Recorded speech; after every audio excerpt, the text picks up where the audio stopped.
Assalamualaikum, apa khabar semua? Terima kasih kerana sudi singgah ke channel saya. Saya harap anda semua sentiasa berada dalam keadaan sihat dan berbahagia selalu, insya-Allah. Dalam video kali ini macam biasalah, saya nak ceritakan 3 kisah seram. Tanpa membuang masa, jom kita teruskan dengan kisah yang pertama.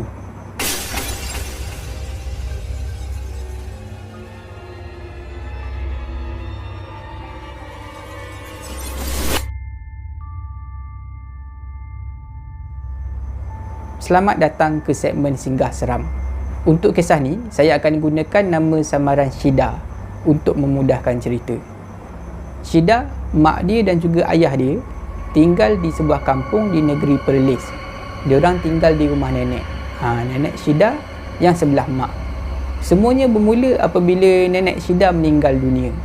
Selepas nenek meninggal, mula berlaku gangguan di rumah. Gangguan macam mana? Syida, mak dia dan juga ayah dia dah banyak kali ternampak kelibat nenek melintas dekat dalam rumah tu. Kadang-kadang nampak melintas depan bilik, kadang-kadang nampak tercegat diri. Nenek berdiri dekat dapur dalam keadaan dapur yang gelap gelita. Bila dah berlaku gangguan macam tu, mak Syida dan juga ayah Syida panggillah seorang ustaz, minta tolong datang ke rumah, tolong tengok-tengokkan rumah tu. Dipendekkan cerita, datanglah seorang ustaz ke rumah. Bila ustaz tu masuk dalam rumah, ustaz tu tengok ada banyak gambar. Masa tu tak ada lagi gambar-gambar yang dalam handset, dalam laptop ni. Semuanya gambar yang jenis keping-keping tu. Gambar-gambar ni diletakkan dalam frame gambar dan digantungkan dekat dinding rumah tu. Ada yang digantungkan dekat dinding, ada yang diletakkan di atas meja, macam tu lah. Jadi bila ustaz dah tengok banyak gambar macam tu, ustaz pun bagi tahu pada mak Syida dan juga ayah Syida. Memang tak elok sebenarnya kita simpan gambar orang yang dah meninggal dunia. Kalau nak simpan boleh, tapi letakkan dalam album gambar. Bila nak tengok barulah buka album tu. Kalau tak nak tengok, boleh simpan, tutup dan simpan. Bukannya dengan cara pamerkan macam tu. Tambah ustaz tu lagi, kalau nak betul-betul hilang gangguan ni, kalau boleh musnahkan semua barang-barang kepunyaan arwah. Tak kira lah baju ke apa-apa perabot sekalipun. Kalau boleh bagi kat orang, bagi kat orang. Kalau boleh musnahkan, musnahkan. Jadi mak ayah Syida dia ikutlah saranan ustaz ni. Untuk permulaan, dia orang turunkan semua gambar-gambar. Gambar-gambar yang ada dekat dinding, yang dia orang letak dekat atas meja, semuanya dia orang kumpul, dia orang simpan dalam satu kotak. Kotak tu kemudiannya disimpan dekat bawah katil.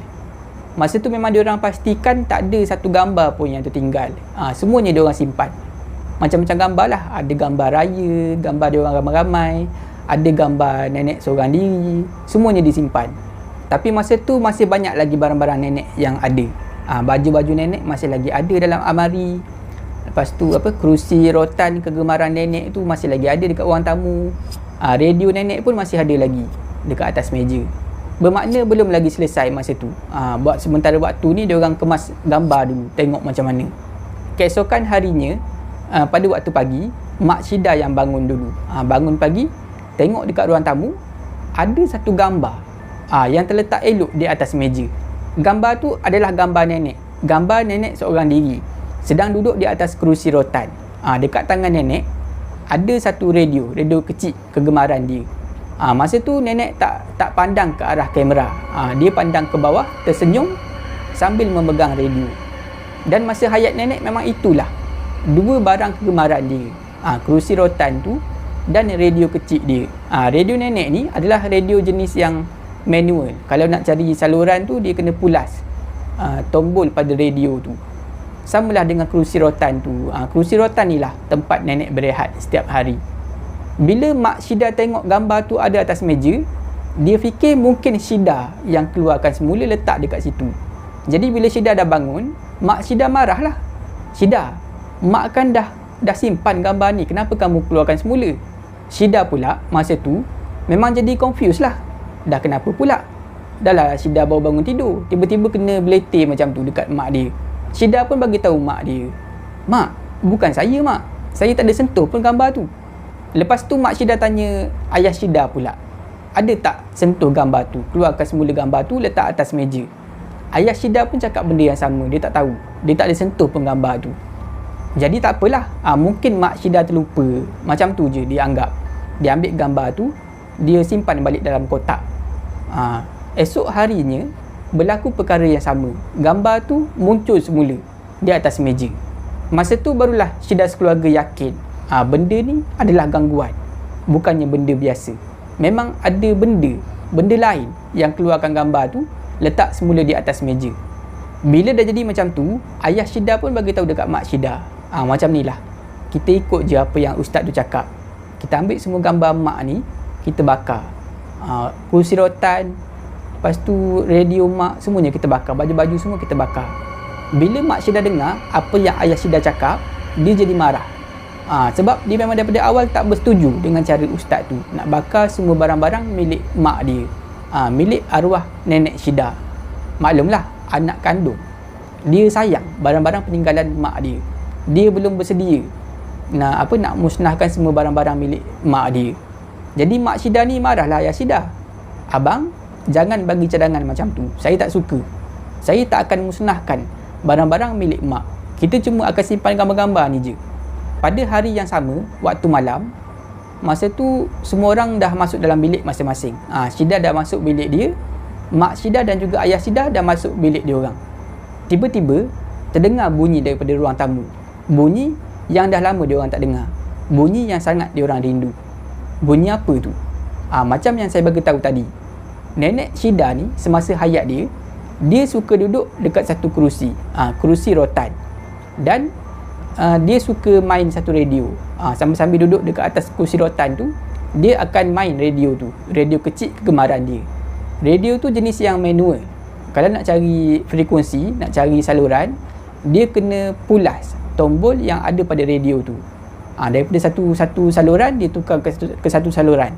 Dan bila dia jumpa lagu yang dia suka, dia akan ikutlah menyanyi sama-sama dengan radio tu. Dan kerusi rotan tu pula, masa nenek duduk, dia akan keluarkan satu bunyi, bunyi rotan. Bunyi-bunyi ni lah yang Syida sekeluarga dengar pada malam tu. Dengar bunyi kerusi rotan, dengar bunyi radio tu berfungsi, bertukar-tukar saluran, dan kedengaran bunyi seolah-olah nenek sedang menyanyi. Perlahan aja suara nenek. Bunyi itu berterusan kedengaran sampailah subuh. Jadi keesokan harinya, Mak Syida pun dia mengalah lah. Kita ikutlah apa yang cadangan ustaz tu. Kita musnahkan semua barang-barang nenek, barang-barang mak. Jadi pada petang harinya, ayah Syida dia bersihkan halaman rumah. Dia menyapu daun-daun kering, dia ambil pelepah kelapa, dia kumpulkan, dia bakar. Masa itulah Syida dan juga mak dia pergi ambil barang-barang, termasuklah ayah Syida pergi ambil barang-barang, turunkan semua, pergi bakar sekali dengan sampah tu.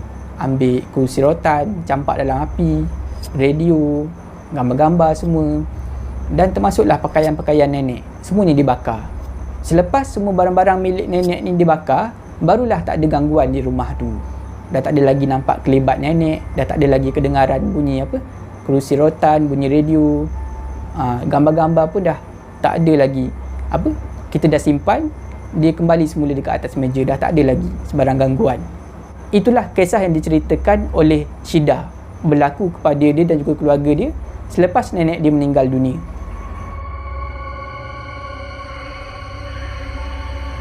Untuk kisah ni, saya akan gunakan nama samaran Samsul untuk memudahkan cerita. Samsul sekeluarga, Samsul, mak dia dan juga ayah dia tinggal di sebuah kampung. Dia orang tinggal dekat rumah kampung lah. Rumah binaan kayu yang tinggi. Maknanya tiang rumah tu tinggi. Dekat bawah tu boleh lepak, boleh buat banyak aktiviti dekat bawah tu. Dan nak naik ke rumah, nak masuk ke pintu utama, pintu depan, kena naik tangga yang tinggi dekat depan. Bila kita sebut rumah kampung, dah boleh bayang macam mana suasana dia. Dekat kawasan persekitaran rumah tu ada banyak pokok-pokok. Dan jarak antara rumah Samsul dan juga jiran yang terdekat agak jauh lah. Jiran rumah Samsul ni adalah seorang wanita yang dah tua, tinggal seorang-seorang dekat rumah. Rumah wanita tua ni, dia lebih kurang sama juga dengan rumah Samsul. Rumah kayu yang tinggi. Wanita ni dia tak adalah tua sangat, mungkin umur dia sekitar 50-an, tapi dah kematian suami. Anak dia ada anak lelaki dah besar, Tapi anak dia bekerja sebagai tentera darat. Memang jarang sangat balik ke rumah. Memang kebanyakan masa makcik ni akan tinggal seorang diri dekat rumah tu. Dan di depan rumah makcik ni ada sebatang pokok durian. Perkara ni berlaku pada waktu malam. Masa tu dah lewat lah, sekitar pukul 1 lebih. Samsul menonton TV seorang diri dekat ruang tamu. Dia menonton satu perlawanan bola lah. Mak ayah Samsul dah tidur pada masa tu. Sedang Samsul menonton TV seorang diri tu, tiba-tiba Samsul terdengar bunyi satu benda jatuh. Jatuh ke atas tanah. Samsul tahulah bunyi tu bunyi apa. Bunyi tu adalah bunyi durian jatuh. Durian milik jiran dia, milik makcik tua tu. Samsul memang dah biasa dengar bunyi tu, terutama sekali pada waktu musim durian. Selang 2-3 minit lepas tu, tiba-tiba pintu rumah Samsul diketuk. Diketuk dengan sangat kuat. Terperanjat Samsul masa tu. Maklumlah dah pukul 1 pagi. Tak sangka pintu rumah diketuk. Jadi Samsul pun dia bangun. Mula-mula terfikir juga, siapa pula yang datang pagi-pagi buta macam ni? Jangan-jangan hantu. Tapi lepas tu dengarlah suara makcik tu. Dia kenal lah suara makcik tu. Makcik tu bagi salam, suruh buka pintu. Jadi Samsul pun bukalah pintu. Bila Samsul buka aja pintu, tiba-tiba makcik tu meluru masuk dengan sangat laju dalam rumah. Kemudiannya dia tutup pintu. Muka makcik ni nampak pucat, nampak dalam keadaan yang sangat ketakutan, berpeluh-peluh. Samsul pun tanyalah, "Makcik, kenapa ni? Nampak macam takut aja." Tapi makcik tu tak boleh nak bercakap. Samsul dah mula risau. Akhirnya Samsul pergi dekat bilik mak ayah dia. Kejutkan mak ayah dia. Dia ceritakanlah apa yang dah berlaku. Makcik ni datang, apa benda nampak macam takut. Mak ayah Samsul pun bangun. Bangun, pergilah dekat ruang tamu, jumpa makcik ni. Diorang tanyalah makcik ni, "Kenapa makcik? Apa yang dah jadi?" Maklumlah risau juga kan. Orang tua duduk sorang-sorang, takutlah ada perompak ke, penyamun ke nak samun rumah. Tapi keadaan makcik ni masih lagi sama macam tadi, tak boleh nak bercakap. Jadi mak ayah Samsul pun jemputlah makcik ni duduk dekat atas sofa di ruang tamu tu. Kebetulan masa tu ayah Samsul ada sebotol air zam-zam. Ada kawan dia yang baru balik daripada umrah bagi. Simpan dalam bilik. Dia ambil air zam-zam tu, dia beri kepada makcik ni, disuruh makcik ni berselawat, lepas tu minum. Makcik tu pun minumlah air zam-zam tu. Lebih kurang seminit 2 lepas tu, makcik ni dah mula bertenang. Dah boleh bercakap. Masa tu barulah makcik ni cerita apa yang berlaku. Sebenarnya makcik ni, macam yang kita tahulah, dia berada seorang diri dekat rumah tu.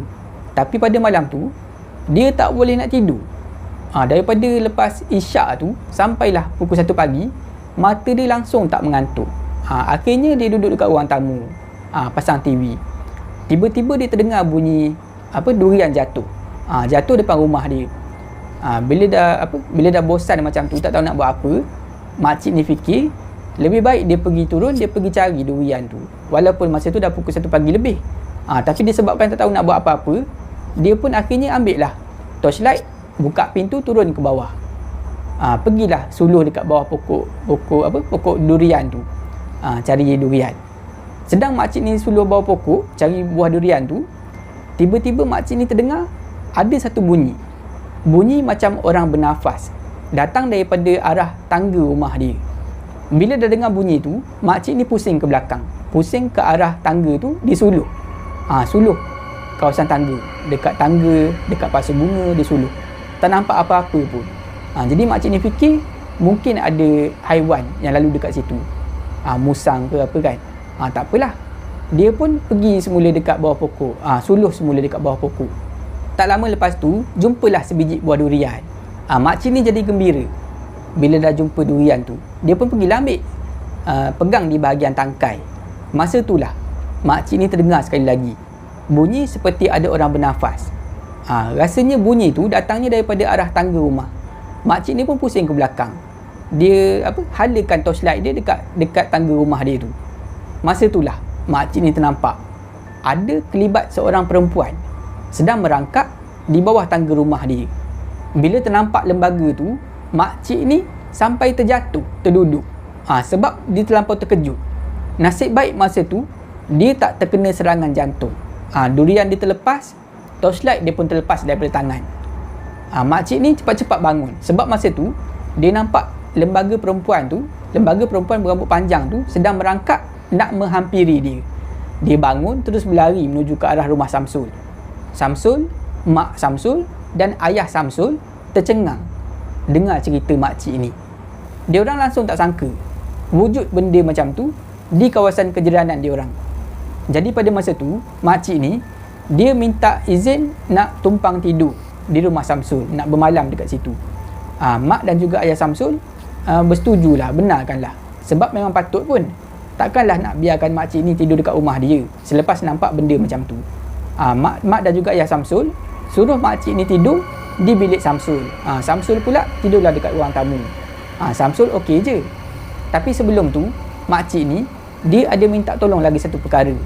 Katanya makcik ni masa dia turun cari buah durian tadi, dia tak tutup pintu. Maknanya sekarang ni pintu rumah dia dalam keadaan yang terbuka. Jadi makcik ni dia minta tolong pada Samsul supaya pergi dekat rumah dia, tolong tutup pintu rumah dia. Dia bagi tahulah dekat mana dia letak mangga, kunci. Dia bagi tahu. Dia suruh ambil kunci dan juga mangga tu, tutupkan rumah dia dan tolong kuncikan daripada luar. Kunci menggunakan mangga tu. Samsul pula pada masa tu memang takutlah nak pergi seorang-seorang, memang taklah.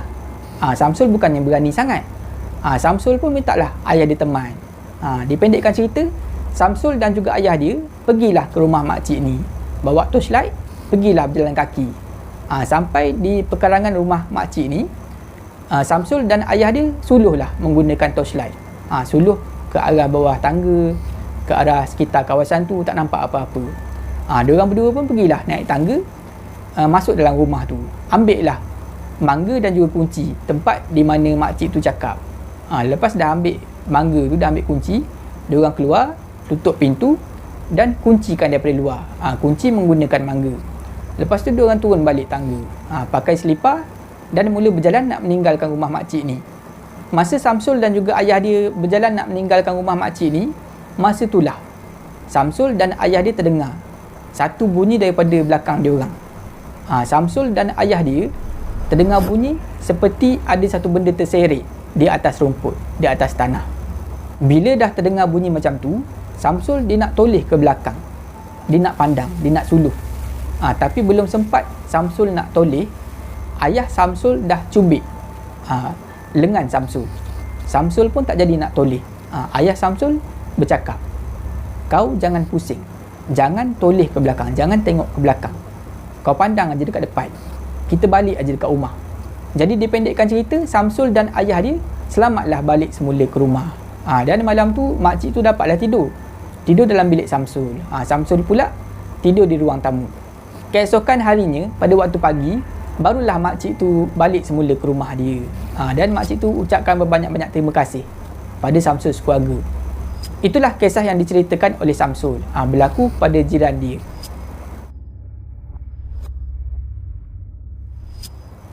Untuk kisah ni, saya akan gunakan nama samaran Ana untuk memudahkan cerita. Ana dah kahwin. Dia kahwin dengan jejaka pilihan hati dia lah. Lepas dah kahwin tu, Ana dan suami dia hidup menumpang di rumah mak Ana, mak kandung Ana. Lama juga dia orang menumpang, lebih kurang setahun. Masa tu sebenarnya, suami Ana, dia dalam proses nak kumpul duit, nak bina rumah sendiri. Ana dan juga suami dia dekat-dekat. Maknanya Ana berasal daripada satu kampung, suami dia pula berasal daripada kampung sebelah. Dan suami Ana ni, dia ada tanah sendiri, tanah pusaka di kampung dia tu, di kampung sebelah tu. Sebab itulah dia kumpul duit. Dipendekkan cerita, setahun selepas tu cukuplah duit simpanan suami dia. Binalah sebuah rumah di kampung sebelah. Bila rumah tu dah siap, Ana dan suami dia berpindahlah daripada rumah mak kandung Ana ni, pindah ke kampung sebelah. Masuk dalam, tinggallah dalam rumah baru tu. Rumah baru Ana ni dia tak besar, cuma ada 2 bilik saja. Dan rumah tu terletak di lokasi yang agak terpencil daripada rumah-rumah lain. Di kiri kanan rumah tu penuh dengan belukar, semak belukar yang agak tebal lah. Dan di bahagian belakang pula, tak jauh daripada belakang rumah Ana, ada kawasan hutan. Memang Ana sendiri akui, suasana dekat rumah dia ni agak menyeramkan, terutamanya pada waktu malam. Dekat ruang tamu rumah baru Ana ni ada tingkap. Ana sampai takut nak pandang tingkap tu. Dia letak lansir dekat tingkap tu. Dan lansir tu hanya akan dibuka pada waktu siang saja. Waktu malam memang dia akan turunkan lansir tu. Tak lama selepas Ana dan juga suami dia pindah ke rumah baru tu, mak Ana terima satu panggilan daripada Ana. Beritahu berita gembira. Ana dah mengandung anak yang pertama. Tapi dalam keadaan yang gembira tu, mak Ana ni dia rasa risau juga. Sebab dia tahu macam mana keadaan di rumah Ana. Tambahan pula, suami Ana ni dia bekerja shift. Kadang-kadang bekerja shift siang, kadang-kadang bekerja shift malam. Jadi ada setengah waktu tu yang Ana ni akan berseorangan di rumah tu. Sebab itulah mak Ana risau sangat pasal Ana. Dan hampir setiap hari mak Ana akan telefon bertanya khabar. Dan setiap hari jugalah mak Ana selalu pelawa Ana untuk tinggal di rumah dia. Tapi walaupun berulang kali mak Ana ni pelawa, Ana menolak dengan cara yang baik. Maklumlah, dia nak jaga juga hati suami dia. Dah penat-penat cari duit bina rumah sendiri macam tu, tiba-tiba nak pindah semula ke rumah mak Ana. Jadi Ana tolak dengan cara yang baik lah. Lagipun memang Ana sendiri lebih selesa tinggal dekat rumah baru tu. Ada privacy sikit dengan suami dia. Perkara yang akan saya ceritakan ni berlaku pada satu malam. Pada malam tu suami Ana bekerja shift malam. Jadi tinggallah Ana seorang diri dekat rumah. Dan macam biasa, mak Ana akan telefon bertanya khabar. Perbualannya macam biasalah. Mak Ana tanya khabar macam mana, okey ke tak, kandungan okey ke tak. Lepas tu datanglah dekat rumah mak, tinggal dekat rumah mak. Dia pelawa tinggal dekat rumah dia macam biasa. Sedang Ana dan mak dia bersembang tu, tiba-tiba mak Ana terdengar di hujung talian. Mak Ana terdengar seperti ada orang batuk.